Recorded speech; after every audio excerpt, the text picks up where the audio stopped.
Assalamualaikum warahmatullahi wabarakatuh.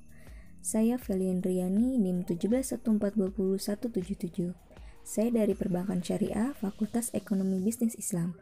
Di sini saya peserta Kukerta Daring 2020 UIN Banten, kelompok 88. Di sini saya akan menjelaskan tentang bagaimana sejarah perbankan syariah.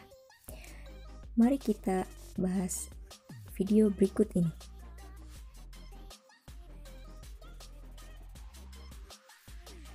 Baik, di sini saya akan menjelaskan mengenai sejarah perbankan syariah. Nah, pada tahun 1988, pemerintah ini mengeluarkan paket kebijakan deregulasi perbankan 1988. Hal tersebut yang membuka kesempatan seluas-luasnya kepada bisnis perbankan harus dibuka juga seluas-luasnya untuk menunjang pembangunan sistem perbankan. Meskipun lebih banyak konvensional yang berdiri, tetapi sudah ada beberapa usaha-usaha perbankan yang bersifat syariah juga sudah mulai bermunculan.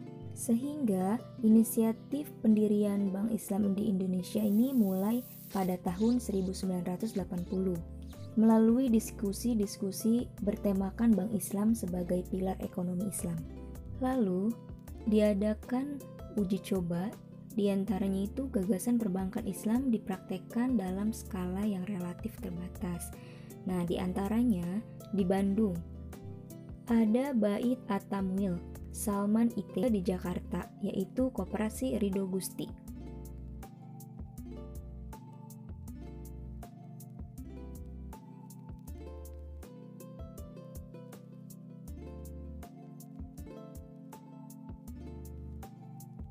Kemudian tahun 1990, Majelis Ulama Indonesia atau MUI membentuk kelompok kerja untuk mendirikan Bank Islam di Indonesia.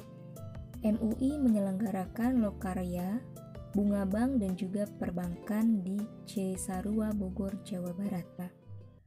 Hasil lokarya yaitu terdapat amanat bagi pembentukan kelompok kerja pendiri Bank Islam di Indonesia. Nah, kelompok kerja tersebut disebut Tim Perbankan MUI dengan diberikan tugas untuk melakukan pendekatan dan konsultasi dengan semua pihak yang terkaitnya. Nah, sebagai hasil kerja Tim Perbankan MUI, yaitu berdirilah Bank Syariah pertama di Indonesia, yaitu PT Bank Muamalah Indonesia atau BMI. Yang berdiri pada tanggal 1 November 1991 dan mulai beroperasinya sejak 1992.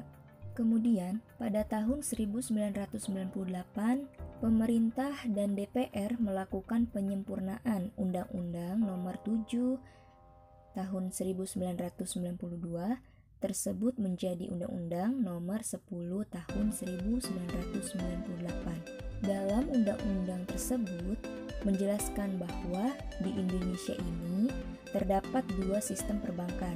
Yang pertama, sistem perbankan konvensional dan yang kedua, sistem perbankan syariah. Hal tersebut disambut hangat oleh masyarakat perbankan. Nah, dengan ditandainya berdirinya beberapa bank Islam lainnya, yakni Bank IFI, Bank Syariah Mandiri, Bank Niaga, Bank BTN, Bank Mega, Bank BRI, Bank Bukopin, BPD Jabar, dan BPD Aceh, dan lain-lain. Kemudian muncullah Undang-Undang Nomor 21 Tahun 2008 tentang Perbankan Syariah yang diterbitkan pada tanggal 16 Juli 2008. Sehingga pengembangan industri perbankan syariah nasional semakin memiliki landasan hukum yang memadai dan juga akan mendorong pertumbuhan perbankan syariah secara lebih cepat lagi untuk lebih berkembang. Dengan lahirnya Undang-Undang Perbankan Syariah tersebut mendorong peningkatan jumlah BUS Bank Umum Syariah dari awalnya 5 BUS menjadi 11 BUS dalam kurun waktu kurang dari 1 tahun, kisaran 2009 sampai 2010. Pada akhir 2013, fungsi pengaturan dan pengawasan perbankan berpindah dari Bank Indonesia ke Otoritas Jasa Keuangan atau OJK. Nah, maka pengawasan dan pengaturan perbankan syariah juga sama, beralih ke OJK. OJK terus menyempurnakan visi dan juga strategi kebijakan pengembangan sektor keuangan syariah. Nah, yang telah tertuang dalam Roadmap Perbankan Syariah Indonesia tahun 2015 sampai 2019 yang di-launching pada Pasar Rakyat Syariah 2014. Hal tersebut ini diharapkan menjadi panduan arah pengembangan yang bersifat ekonomi syariah dan juga perbankan syariah ini menjadi lebih berkembang lagi.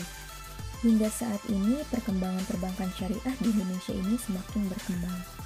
Mungkin itu saja yang dapat saya sampaikan mengenai sejarah perbankan syariah. Saat ini kita sedang berada di pandemi COVID-19.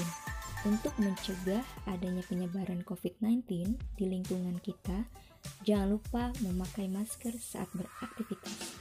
Terima kasih, kurang lebihnya mohon maaf.